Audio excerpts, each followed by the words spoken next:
नमस्कार मंडळी, आज आपण सार्थ श्रीमत दासबोध दशक 14 त्यातील समास 9 ज्याचे की शीर्षक आहे शाश्वत निरूपण ह्याचे वाचन करणार आहोत.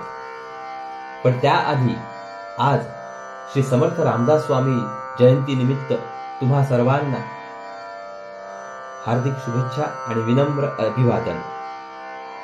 आणि आज रामजन्म आहे. रामनवमीच्या देखील तुम्हा सर्व श्रोत्यांना खूप खूप शुभेच्छा. चला तर मग सुरुवात करूया. सार्थ श्रीमत दासबोध दशक 14 समास 9 शाश्वत निरूपण. साधकाने आत्मानात्म विवेक करून पिंडाचे कौतुक पाहावे. मी आत्माच आहे असा प्रत्यक्ष अनुभव त्यामध्ये येतो.